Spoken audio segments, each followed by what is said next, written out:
Hakako ano ai mekavelina a ke aloha. Please join me in this moment of prayer as I open with a special oli. Mai Hawaii mai e na aho o kapulina ke hau. Kulo ke kua awa mu ia halo anui. Ai no kapulina ihi o ia mutu. Ai no kapulina ihi mai kinohi mai. Ea ka a, ke ea, ka ihi a Hawaii. Hawaii nui, Hawaii iki. Hawaii a mamau. E ko mako mako i loko kalani. A me kau kiki hiva hiva. A me ka uhane mulele. E na au makua. E na kini akua. Me na kupuna. Dear Lord, our loving and heavenly Father, to all our ancestral family guardians, to all those many parts that make up our Creator, and to our kupuna, our ancestors, to Governor-elect Josh Green and to his ohana, to Lieutenant Governor-elect Sylvia Luke and her ohana, to all of our elected officials, state, county, and federal,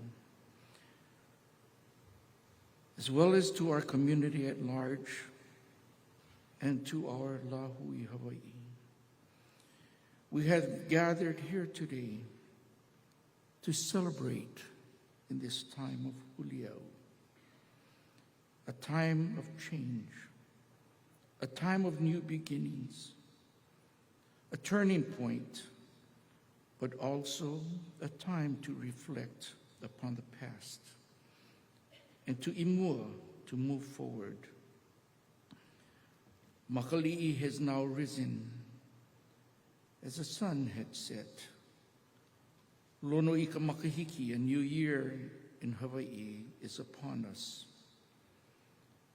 Tutupele has reawakened on the slopes of Mauna Kea and in the crater of Kilauea as Poliahu powders Mauna Kea with her mantle of white snow. Truly a momentous time. For the whole Ailona, the omens are favorable.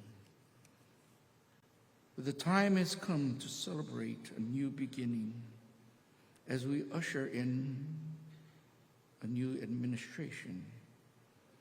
And as we say mahalo nui to our past administration, to all of our former governors, as they have endured through as many challenges over these past 8 years. We now come together to combine our prayers to ask for the blessing of our new administration, for Governor-elect Josh Green and Lieutenant Governor-elect Sylvia Luke, along with their ohana, their families, and their staff, as they now take the helm to navigate our canoe, this great state of Hawaii. We ask you, O Lord, to calm the waters, and that we may wield our paddles and to work together in unity, to follow that guiding star, and that our great state will be able to seek its goals for the benefit of all. Please help to guide the decisions of Governor Green and to give him the strength to make pono with all things. For he has proven his leadership and service during the COVID-19 pandemic and will continue to strive to provide towards the health and the wellness of our community. Let our state become the role model in Malama Aina, Malama Honua, sustainability, to follow in the enlightened pathway of our kupuna towards saving our planet Earth. Help our people to ho'olokai, so as to rise together in unison, like a great wave of whose impact will have a profound effect for the good upon all people. For on this glorious inaugural day, as my uncle Kahu Abraham Akaka had shared in his statehood address at the Kawaiahao Church on March 13th, 1959, let us take courage to be what we truly are, the Aloha State. And as my father, U.S. Senator Daniel K. Akaka, would also add, Aloha is Hawaii's gift to the world. Mahalo, dear Lord, for all of your blessings. E mawaku ka loko maikai o ka haku Yesu Kristo. Ke aloha o ke akua ka makua me ka launa pu ana mai o ka ohane malela. Mai ki ala aku a i ka manawa pau ore. A mama ua noa. Lele na pule. Lele vale aku la. Amen. Ladies and gentlemen, we appreciate you. We appreciate your ohana, Danny Akaka Jr.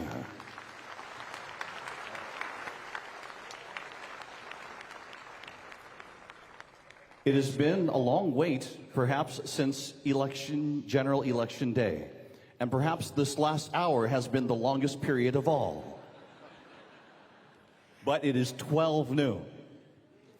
And in that spirit, at this time, we'd like to call forward Hawaii Supreme Court Chief Justice Mark Rechtenwald to administer the oath of office to Governor-elect Josh Green with his wife, Jamie Green. You go first.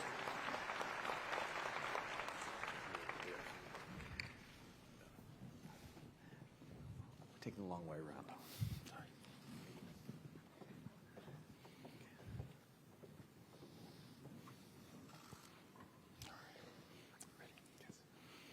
Please raise your right hand and repeat after me. I, Josh Green, do solemnly swear I, Josh Green, do solemnly swear that I will support and defend that I will support and defend the Constitution of the United States the Constitution of the United States and the Constitution of the State of Hawaii, and the Constitution of the State of Hawaii. and that I will faithfully discharge my duties I will faithfully discharge my duties as Governor of the State of Hawaii as Governor of the State of Hawaii to the best of my ability. to the best of my ability. Congratulations, Governor Green. Amen. Awesome, man. Awesome.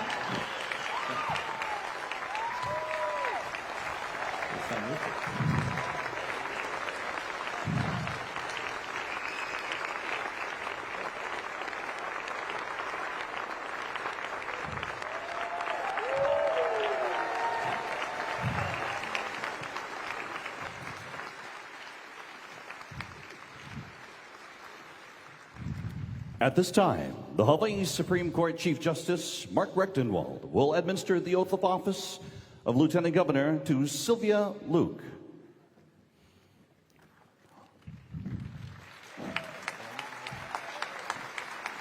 Along with her husband, Mike Luke. Please raise your right hand and repeat after me. I, Sylvia Luke, do solemnly swear I, Sylvia Luke, do solemnly swear that I will support and defend that I will support and defend the Constitution of the United States the Constitution of the United States and the Constitution of the State of Hawaii, and the Constitution of the State of Hawaii, and that I will faithfully discharge my duties and I will faithfully discharge my duties as Lieutenant Governor of the State of Hawaii as Lieutenant Governor of the State of Hawaii to the best of my ability. to the best of my ability. Congratulations, Lieutenant Governor. Thank you very much. Congratulations. Congratulations.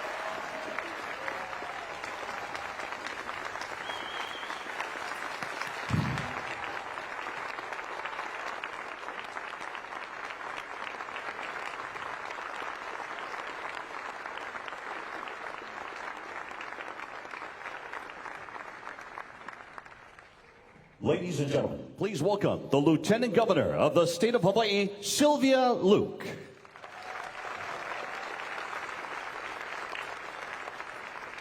Aloha! Good afternoon, everyone. It is so good to celebrate today's inauguration with family and so many friends. Governor Green and I would not be here without you.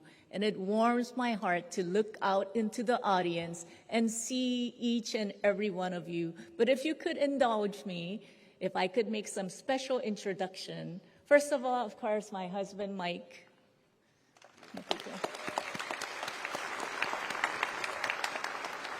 My son Logan couldn't be here because he's studying for finals in his junior year in college. So if you folks could do me a favor, on count of 3, if you can say Aloha Logan on count of 3, he will love it. So 1, 2, 3.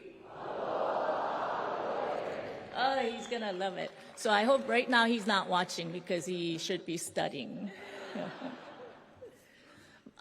Through the campaign and throughout my years, I have spoken about the strength and courage of my mother, who brought a young family over from Korea to Hawaii, and she's here with me today. She flew in from Georgia. So, Mom, if you could stand.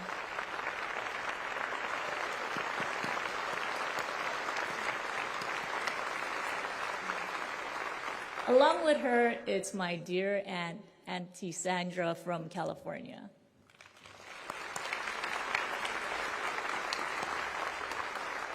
I also wanted to introduce my in-laws, Richard and Gail Luke.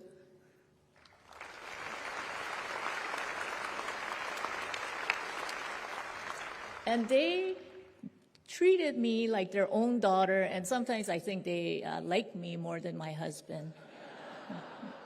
Yeah. My mother-in-law said yes. And of course, my dear nephew Trevor and his girlfriend Megan, who's sitting up there.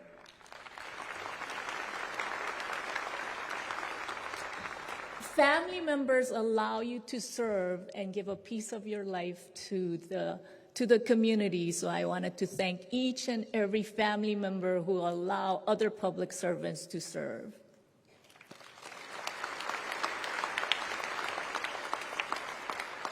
And in addition to your family, we have work families. So I wanted to recognize 3 special people from my former law firm who allowed me the flexibility to do what I needed to do as a state legislator. So I have Joyce, Tricia, and Bert here. If you could stand.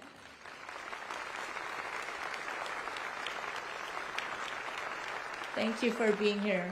And of course, my legislative family. I've been in the legislature for 24 years, and they have shown me such trust and confidence. So if all of you in the legislature, both the House and the Senate, if you guys could stand, Speaker Saiki, Senate President Kochi, if you could stand. Rochelle, you too, and Darius.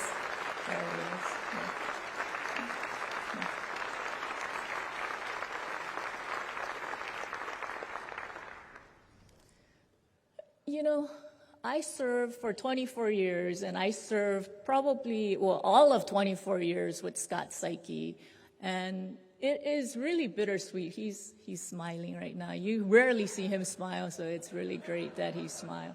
And they have trusted me, they have cared for me, but it is odd that I walk out and nobody greeted me, but I go to the Senate side and every one of them hugged and kissed me.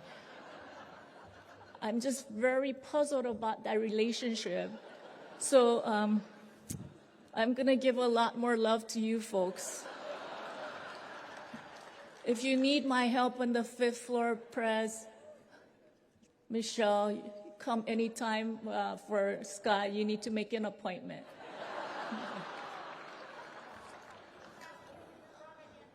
Yeah, okay. They're just happy to get rid of me. But I have a request for the Senate. Please be kind to the House. Please do not roll them over just because I'm gone. And I have a message for the House as well. What are you going to do without me? Seriously. But please, if you need my help, I am always open and available, and come and see me. But I do think I need to recognize very special individuals who just won their election. So the individuals who just won, if you could stand up. I see Brenton up there. Brandon, Carol, Jude, McKelvey, and then all of you guys. Darius, who is 4 times the size of Rochelle. When I look at them, can you step up more in the front? I know the people in the watching from home, they're just very puzzled right now because they have no idea what's going on and who I'm describing. But Rochelle and Darius.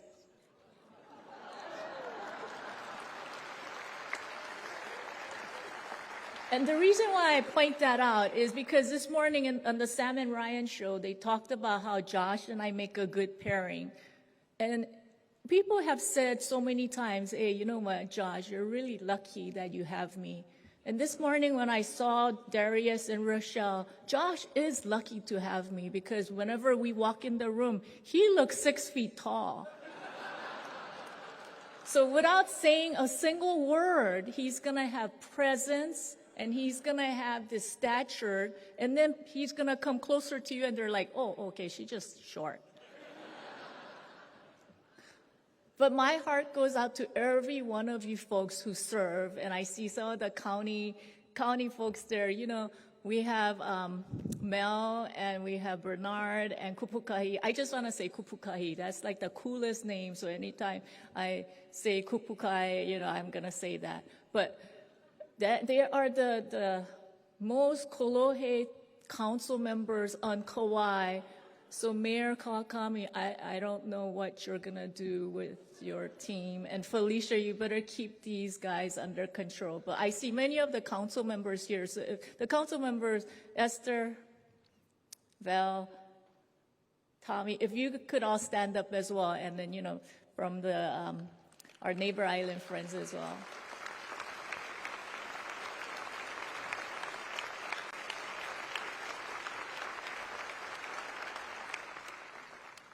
Okay, this is the time where, you know, I get in a role and I'm really freaking out the teleprompter guy because none of this is scripted. And so I'll get started with my speech soon. I'm really, really sorry about that. But in addition to all the individuals, you know, I want to especially recognize Derek Kawakami, Mayor of Kauai.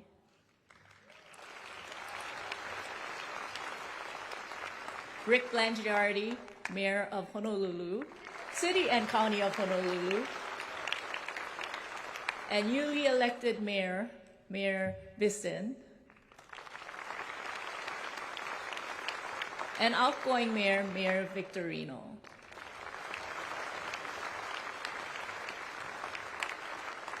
And these individuals are very special because they take care of infrastructure needs. So if you have potholes in your neighborhood, please do not call the governor's office. Please call these individuals because we will have to direct them to the mayor's office anyway. So this is a public service announcement on behalf of Josh Green that I am going to direct you to the right offices because we get a lot of complaints about potholes. The community members we have met through the campaign and throughout our career are really important, so I wanted to just point out a few. I see you, Chris, up there. You don't have to clap because, you know, people may not know you. But Chris, I see Hulu out there. Carolyn, I can't believe you came out of your house just to be here. I see Tom. I see Pankaj. Thank you so much because every one of you define who we are and reminds us why we are here. So thank you for everybody who came out to celebrate with us, celebrate how we need to serve and how we need to treat each other. We just wanted to thank each and every one of you folks.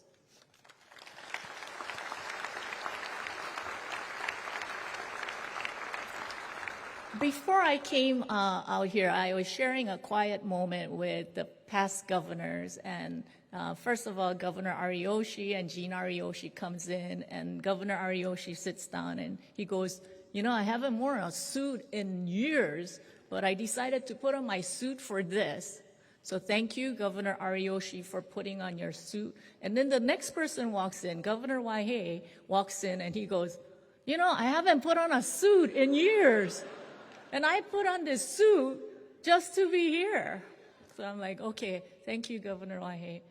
And then we're all sitting, and then Nancy and Neil walks in with great suit, and then Governor Ige comes in and go, John, you're wearing a suit.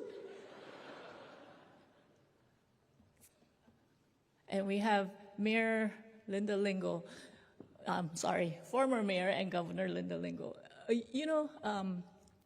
Governor Linda Lingle and I shared a very important passion this past year, and that was to reform female justice prison reform.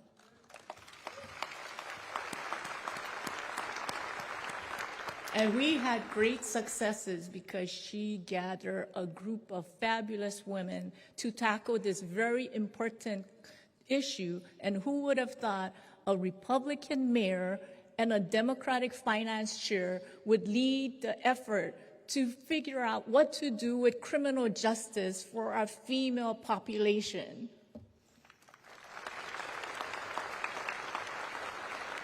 But this is what this administration in Hawaii is all about. Leave your titles at the door. Leave your partisanship at the door. It is for us to work together and get things done for the community.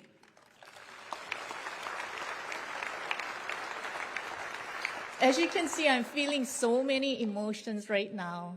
Certainly, and this is a tribute to Governor Ige because he uses certainly much more than we would like, but every speech that he has certainly. So I thought, okay, as a tribute to him, on my first speech, I'm going to use certainly, and you see Michelle laughing because Michelle knows that. Okay, so certainly, I feel humility and gratitude, but also excitement about the work ahead and the promise of what we can accomplish together, and determination to work with Governor Green to make life here better for all of us.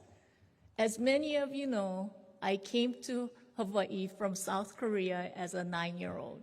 I spoke no English, and sometimes Scott Nishimoto will say, you still don't speak good English. But I spoke no English on my first day of school, but was lucky to have a homeroom teacher at Kaumanu Elementary School who spent her own time after school every day tutoring me. That experience, that kindness shaped my life. It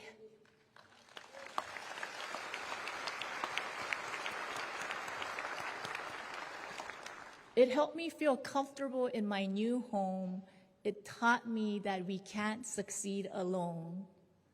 We have to work together. My teacher is an example, along with my mother's lifelong dedication to caring others, made me want to spend my professional life in public service. My years in the State House, and especially my 10 years as the chair of the Finance Committee, solidified my belief that if we collaborate and work together, we can solve the problems we face. Speaking of that, let me just recognize one individual who is sitting right here, Jill Takuda.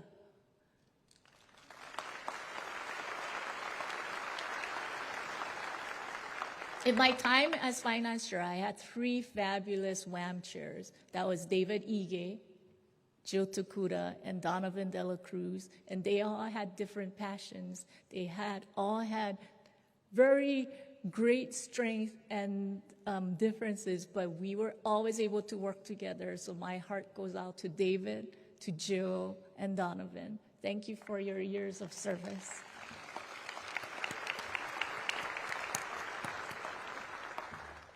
And in order for us to meet our kuleana, our responsibility as public servants, the governor and the lieutenant governor need to work with the state legislature with input from our communities to drive the change we need. This became very clear to me as a lawmaker, and it compelled me to run for lieutenant governor. I am ready to serve.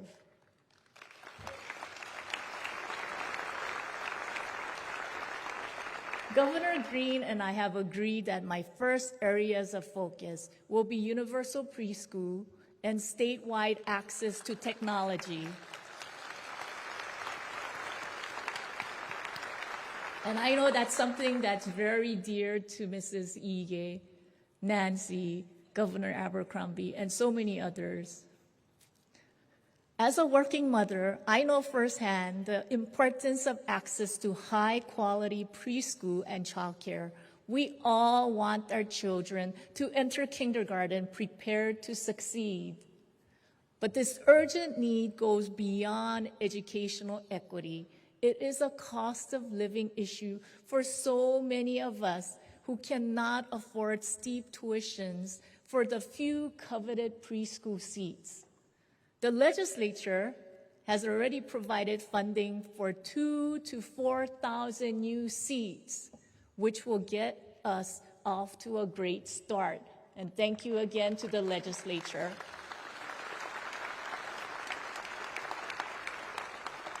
I am pleased to be able to oversee the build-out of new or refurbished classrooms for our keiki and eager to work with the legislature and the community over the next 4 years to provide enough seats for all of our youngest keikis.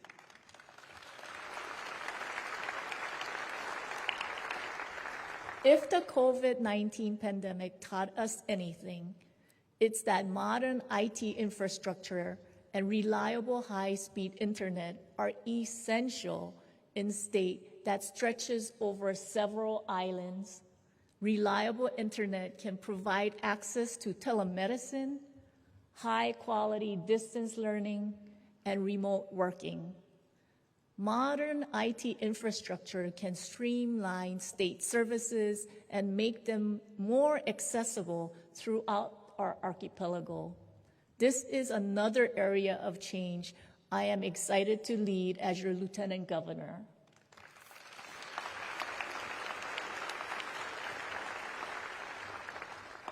The theme of today's inauguration is Huliao, which signifies a turning point. And at this point in time, I want to thank Jamie Green and the inauguration team for making this possible. All that Josh and I had to do was just show up and then be like, oh, okay, what time does it start? Okay, just tell us where to go. But Jamie and her inauguration team did such a great job. So if we can just give a round of applause to Jamie and everybody who worked hard to make today possible.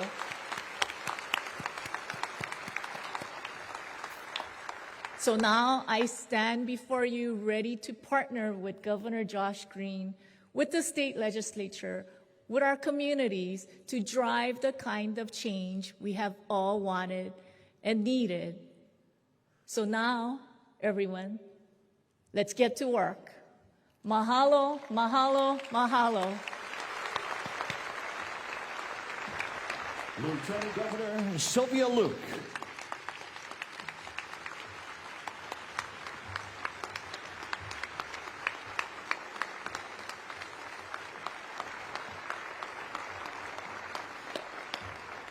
Ladies and gentlemen, please welcome the 9th Governor of the State of Hawaii, Josh Green.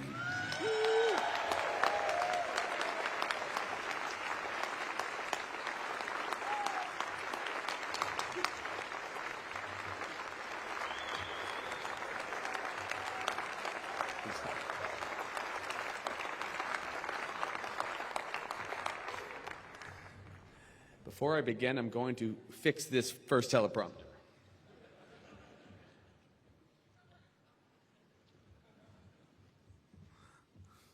That's much better. Aloha. This is the time in my speech before we start rolling where I have to recognize any of the people that were not yet recognized by the Lieutenant Governor, but probably very shortly. I need to recognize the people I love the most first. I need to recognize my wife Jamie and Maya and Sam. Thank you for everything you've done in my life.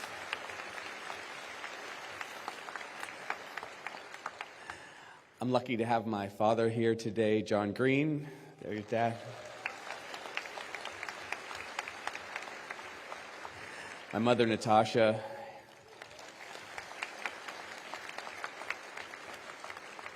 My baby brother, Ben.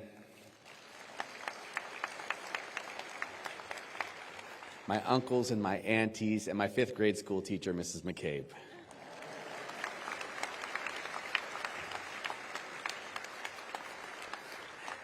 We always also recognize Auntie Dell, who has helped us so much raising our children. Auntie Dell, where are you?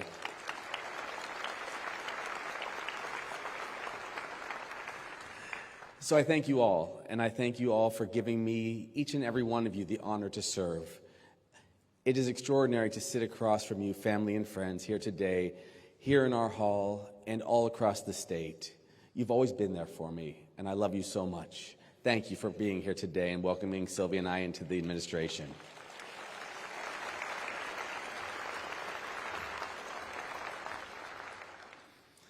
Hawaii is one ohana, one family. When we come together, we can meet any challenge and accomplish anything we set our minds to. More than 20 years ago, I started taking care of local families as a doctor in a small clinic on the Big Island. The people in Naalehu, Ocean View, Punalu'u, South Kona, Volcano took me into their hearts. They took me into their lives, and they taught me the true meaning of aloha. I learned how people in Hawaii take care of one another. I saw how our local families, communities, churches, how they all reach out to people who need our help, and how we all try to lift people up whenever we can. I also, though, saw how difficult things are for our local families. Many of my patients didn't have jobs. Too many people I cared for were fighting addiction. They were wrestling with untreated mental illness. In Ka'u, we just didn't have the resources that we needed to fight these problems, so I ran for state representative to try to make a difference. In the years that followed, as a member of the House, then in the Senate, I learned more about our challenges that we face every day in each and every community. And I continued to see these problems, sometimes up close as an emergency doctor in Pahala or Hawi, sometimes when I was volunteering in the clinics that we started because of your help when I wasn't working at the Capitol. We kept working on addiction, mental illness, access to quality health care. Some problems got better, some problems got worse. We made sure that all of our keiki have health insurance. We built a statewide trauma system. It saves lives. We made sure families who had a child with autism, and there are so many, could get help. But too often, I'd come home to Jamie for my weekend ER shift with a tragic story of seeing another homeless individual who was in the ER, or someone who had overdosed, or even worse, someone who had taken their own life out of desperation. We knew we had to do more. 4 years ago, when you placed your trust in me like you did today for Sylvia to serve as Lieutenant Governor, we started to address homelessness and this new crisis in a special way with a new commitment. The problem had gotten so bad, so difficult, that many people had stopped believing we could do anything to make a difference, no matter what we did. In Hawaii, many of us have so much, many of us in this room, while others have almost nothing at all. This is a truth we understand. We knew it was our moral obligation to help those who were living without shelter. I saw one gentleman on the beach just minutes away from our biggest, most beautiful hotels under a giant umbrella, and that was his home. So our team was inspired by the work here in Hawaii at Kahuiki Village. We learned lessons from experts all across Hawaii and around the world, that building communities of tiny homes for those who are homeless right now, how that would make an actual difference in an instant. When they got into a home, their drug addiction dropped. Their lifespan increased from losing 30 years of life back to normal. And we knew we could make a real difference if we pulled together. We found small pieces of land in the last few years, one in Waimanalo, one in Kalaeloa, where we started to build these Kauhale villages. And community leaders like Alani Apio, James Koshiba, Auntie Blanche, and Twinkle. Twinkle's in the back. Let's round of applause for Twinkle, an amazing human being.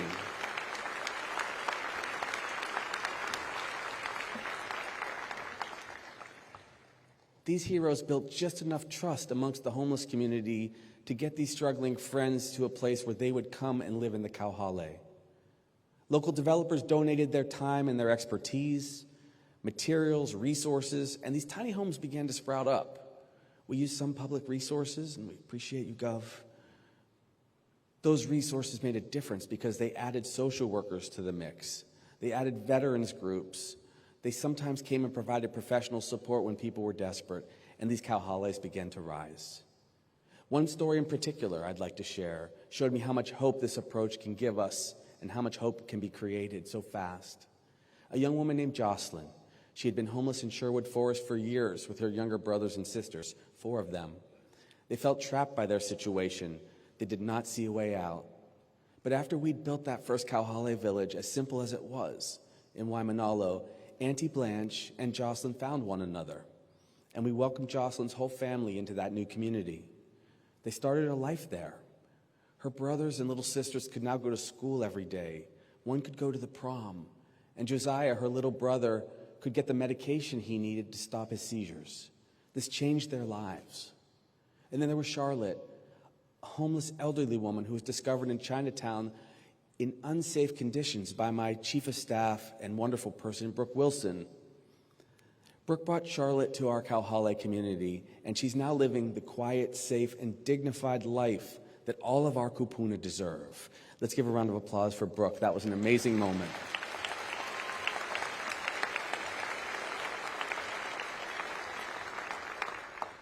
So when I share that story, what I mean to tell you is we can end chronic homelessness in Hawaii if we pull together.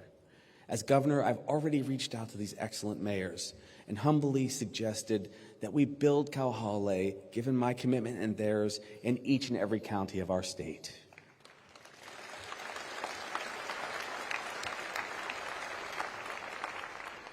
It seems so simple, sometimes it feels complex, but we'll choose parcels of land, partner with the private sector, just like we've done. The development community will build villages and support them with nurses and social workers and everyone else in Hawaii who wants to come together to lend a hand, which I'll tell you is one heck of a lot of people. And to show you that our administration will not wait 1 minute to take action to help people, I'll authorize the release of the $50 million of grants and aid before the end of this year.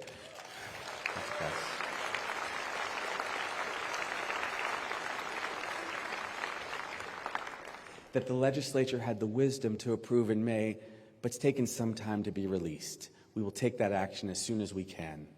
And these critical funds go to organizations all across our state, like the Hawaii Blood Bank, the Hawaii Food Bank, the Domestic Violence Action Center, the Aloha Medical Mission, Hawaiian IHS, the Hawaiian Humane Society, Special Olympics, just to name a few, to pay for social workers, mental health care workers, those who support our families, food for our children, like the First Lady's been fighting for, and our next First Lady will continue. All of these dollars go to save people and create safe places, including for those who have been victims of sex assault. So I'm so proud of the legislature, and thank you for giving us this blessing to share with the people of Hawaii.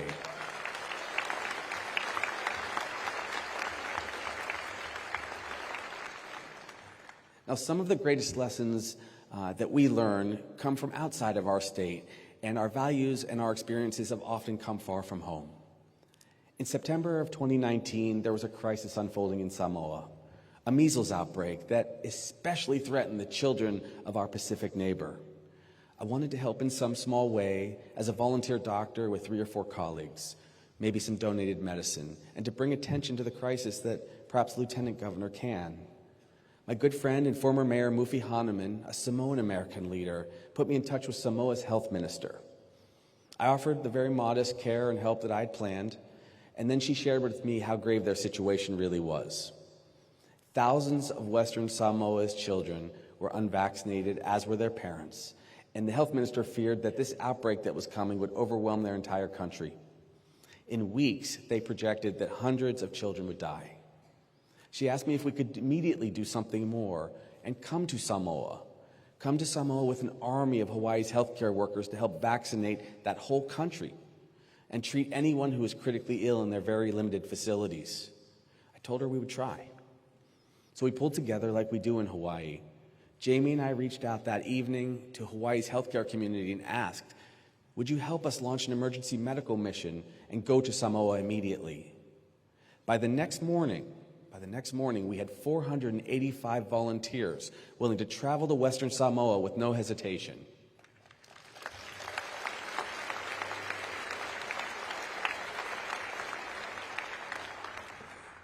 What happened next was unbelievable.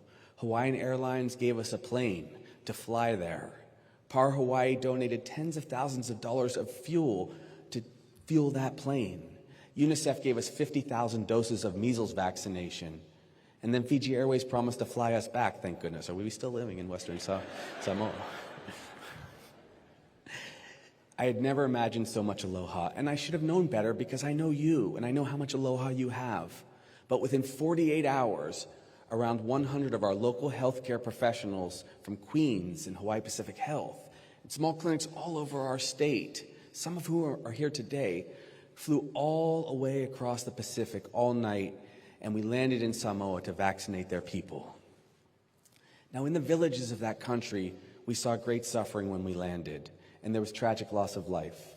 I remember entering a hale with my dear friend and colleague, Dr. Nadine Tensala, where a very young child had just died from the measles.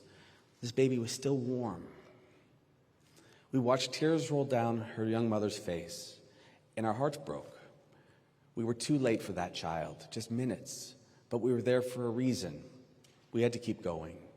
So in 36 hours, our volunteer medical mission from Hawaii did what we were asked to do. We vaccinated 36,997 people against the measles, and 6 days later, the measles just stopped spreading. Children stopped dying. And we got back on that plane and we flew home to Hawaii exhausted, but filled with a sense of aloha that we'll never forget. And then the Samoan people told me that they will never forget what the people of Hawaii, our nurses and doctors, and our patrons did during those 36 hours. So a round of applause for you, Hawaii, for stepping up like that.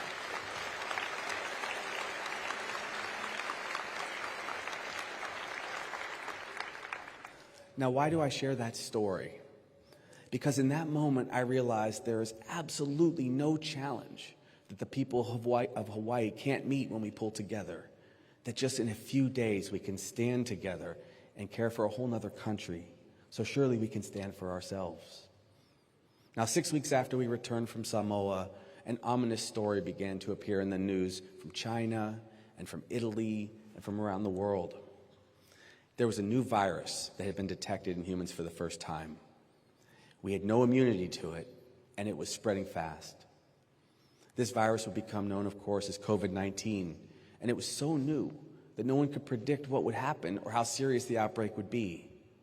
Past coronaviruses had been stalled in weeks or months, and we hoped this virus would do the same thing, but it didn't, as Governor knows so well. COVID would ultimately spread to every corner of the earth, including Hawaii. Our health experts told us that without decisive action, as many as 10,000 of our people, mostly kupuna, would pass away. They would die in Hawaii. But again, because of our values, because we weren't going to let that happen, we knew that we could pull together and put up a good fight, and that fight saved lives. So we masked up. When vaccinations became available, we set up vaccination clinics all across our state. And Hawaii ultimately, because of the leadership of Gov and the Department of Health and so many champions here, we vaccinated a higher percentage of people than almost anywhere else in the whole world. So that one's worth it.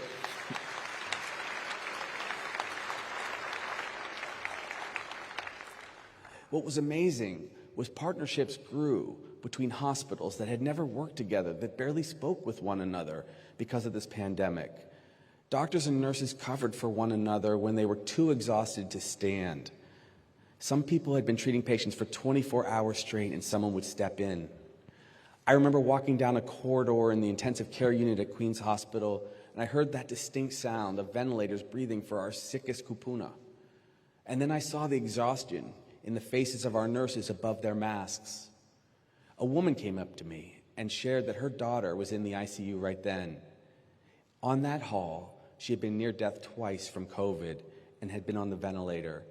But this was an uplifting story because her daughter was finally coming off of that ventilator for good. She was going to live. She began to weep with exhaustion, this mother, and then her gratitude came out, and she embraced the nurse that was standing next to me, knowing that Hawaii had stepped up. But what she didn't know was that at that moment we had less than 5 days of oxygen left in our state because so many people were sick with COVID, and they needed the breathing assistance in all of our hospitals. She didn't know that hundreds of our nurses and doctors were having to quarantine themselves because they had tested positive for COVID and were sick. We were literally running out of healthcare workers and oxygen. But once again, we pulled together. The Healthcare Association, led by Hilton Rathel, one of our dearest champions. Hilton, where are you? You should put your hand up because we just are amazed by what you do.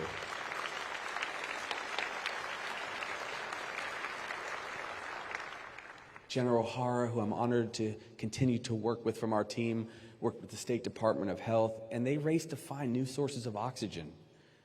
Meanwhile, our team also approved hundreds of traveling nurses to come here, and FEMA paid for that. We rushed them to Hawaii to support our sick and exhausted healthcare heroes, so people lived.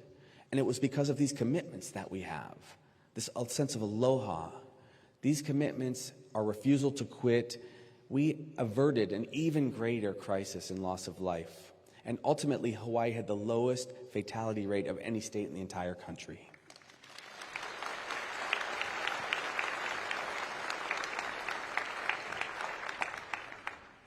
But it's important that I share this.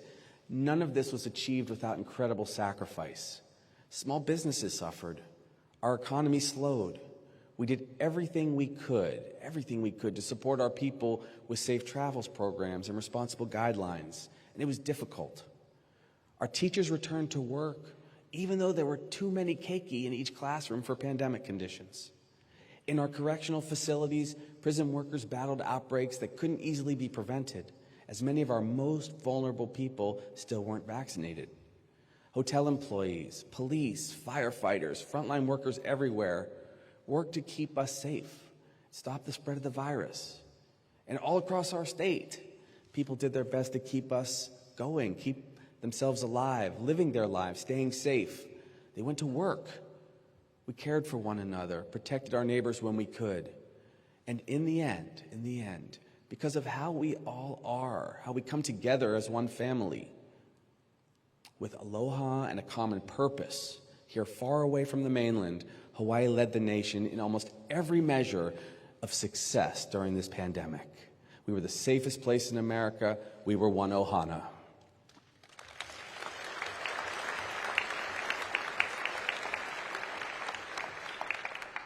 So where do we go from here? How can Hawaii meet and overcome our greatest challenges when other states across our country are struggling to even talk to one another? Homelessness is surging in urban centers across America. Inflation, growing housing prices, our housing crisis threatens the entire middle-class way of life, and climate change looms over us and our entire planet and our future in the form of droughts and fires in the West, superstorms across the Gulf Coast. And Hawaii's not immune to these problems. But unlike others, we have proven we can come together and face big challenges. When we saw homelessness and the suffering it causes, we came together and built the kauhale that I mentioned in these communities to provide shelter and care. We need to build more, and I will do that with Mayor Blangiardi and all the mayors across the state. And now we need to come together to build affordable housing for all of our people. It's why so many of our children are leaving the state of Hawaii. As governor, I will unite us in a common purpose. I'll bring public officials together with private developers and philanthropists and build thousands of new homes for Hawaii's families. With will and determination, we'll also do another thing. We'll turn the thousands of illegal Airbnbs into affordable rentals so our regular people can just afford to live in our communities.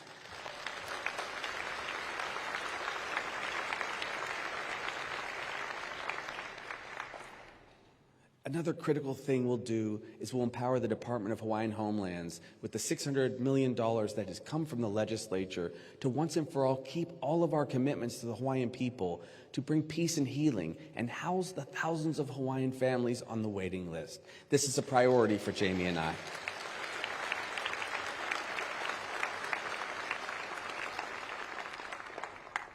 So together we stopped an epidemic of measles in Samoa, and now we'll come together to address the healthcare disparities that exist amongst our own people. Hawaiians die 8 years sooner than anyone else because of the disparities that exist. That has to end. We have to make this a charge for our future.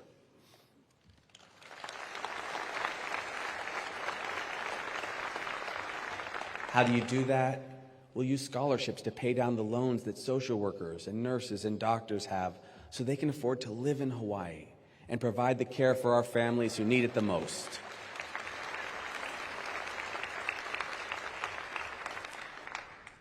We dealt with the worst global pandemic in a century better than anyone else, but we're still witnessing an epidemic of poverty and injustice in our own backyard. With the legislature's help, I would like to end and eliminate the regressive taxes that exist in our midst, like the tax on food and medication. I will humbly ask my colleagues to do that.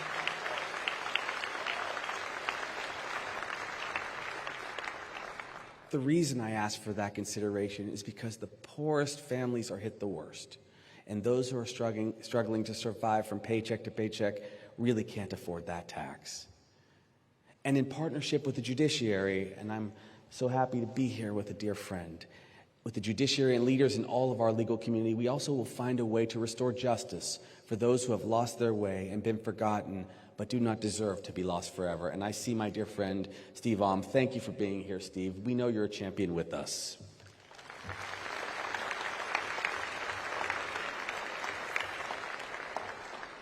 So finally, as I begin to close, we have to all come together.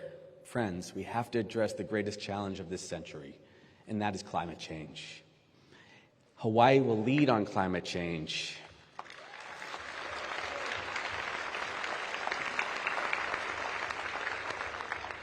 Justice Wilson knows I'm thinking about him right now. We will lead on climate change when others just talk or refuse to act, but we'll take our commitment from each and every one of us and make a difference. We can reach our ambitious renewable energy goals that have been fought for so passionately by each of all of these governors that sit in front of me. And we can reach those in the coming years by aggressively approving a range of renewable energy projects in our state. We can lead on the biggest challenges, friends. We can do it. The challenges facing our country and our entire planet in the 21st century. And we can set an example. We can set an example for the whole world because people love Hawaii. And they will look at us and they will say, we are taking action on housing. We're taking action on homelessness and poverty and climate change. But it will only happen if we truly come together and commit ourselves to putting our values of ohana and aloha into practice and making them a reality for everyone in the state of Hawaii. Let us lead by example, my friends. Let us find this moment. Address it like a new beginning for our state. I am so honored to serve as your governor. I will be here for you day in and day out for the next 4 years. We are one aloha. We are one ohana. Mahalo and aloha. I love you guys. Ladies and gentlemen, Governor of the state of Hawaii, Josh Green.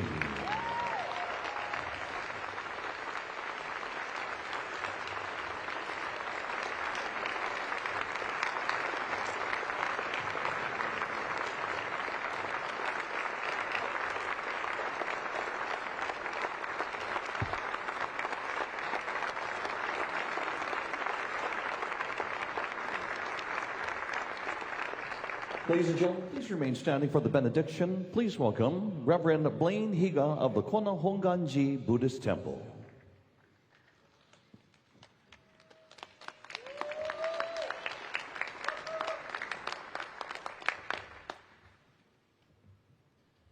Governor Green, Lieutenant Governor Luke, distinguished guests, and the people of Hawaii, aloha.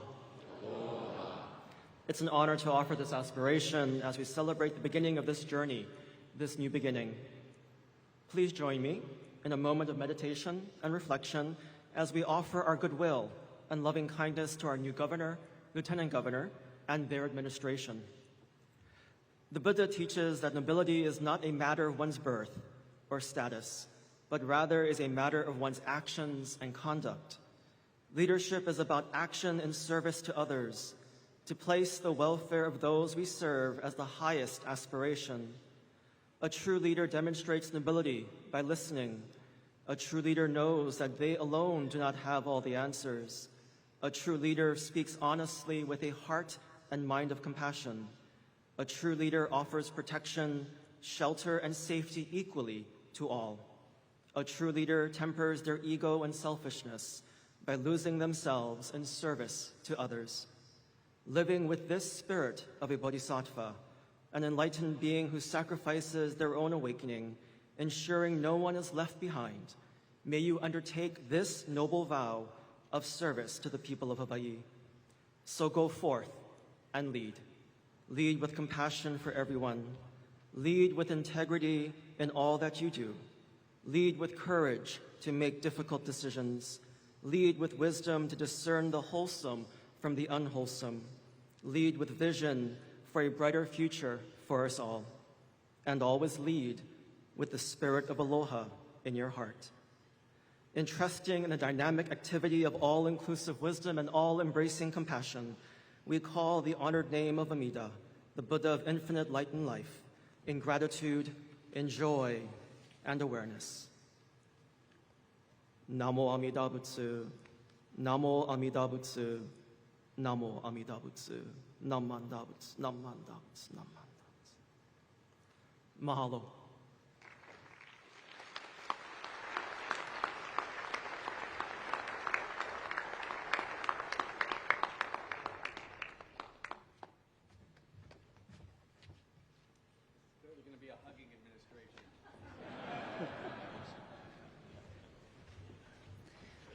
We like hugs. Our next benediction is offered by Rabbi Itchel of the Chabad of Hawaii. How about a round of applause?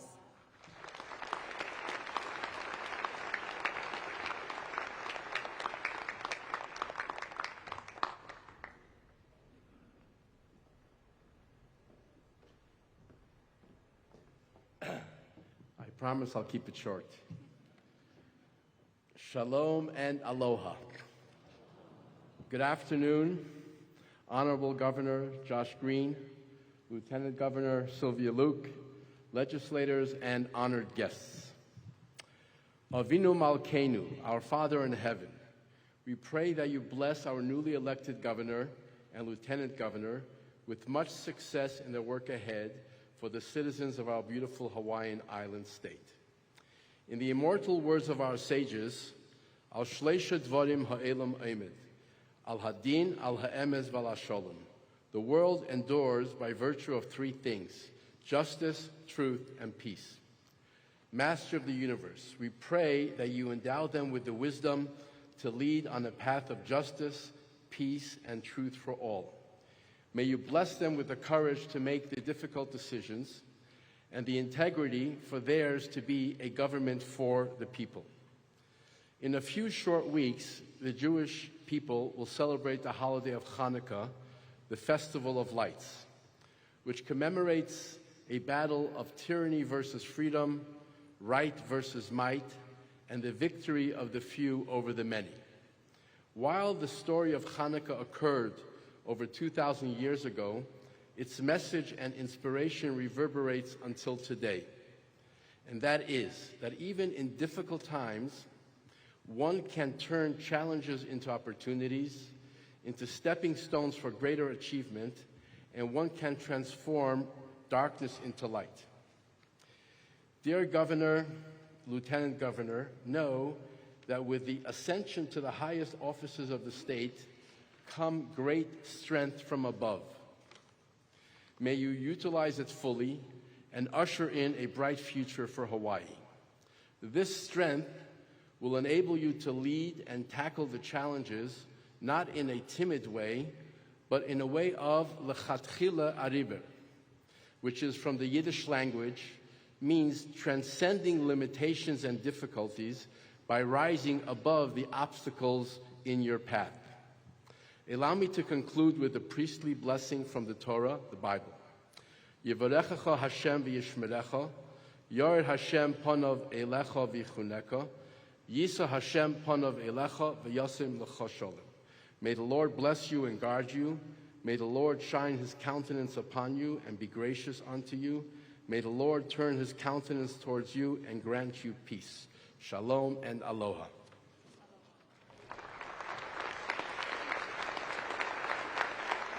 Mahalo, Rabbi Blazanjansky. Ladies and gentlemen, we would like to thank at this time, and we would like to call them to the stage to retire the colors. They are the Hawaii National Guard, Joint Color Guard, and Royal Guard.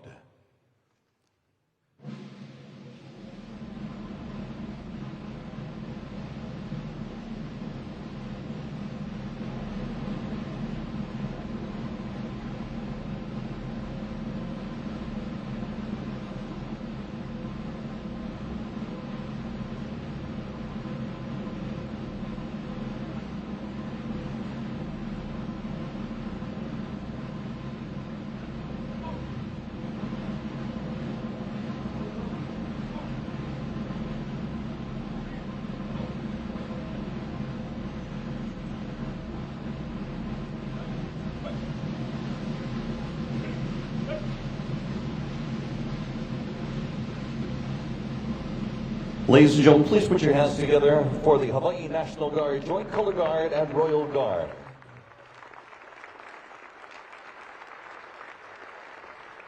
What a wonderful morning this has been as we welcome our new leadership to office with confidence of a meaningful new course of action to benefit the people of Hawaii. We'd like to quickly acknowledge all of the performers and the many hands that went into creating today's ceremony, headed by our very first Native Hawaiian First Lady, Jamie Kanani Green.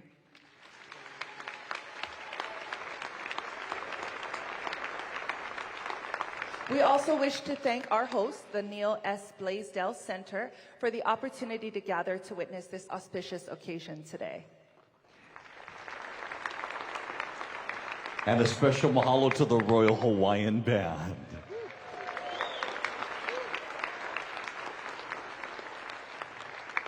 At this time, we will have the recessional. We'd like to ask you to remain standing or seated in a few moments as the governor and lieutenant governor, eventually they're going to go back and do a few interviews, but eventually they will be out on the concourse to meet and greet all of you. We thank you for being here today.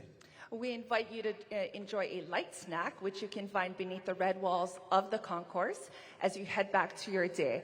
It has been a beautiful day of Juliao, and on behalf of Billy V and I, we've certainly felt that spirit of new beginnings and renewal, and we really hope that you take that with you and do great things today.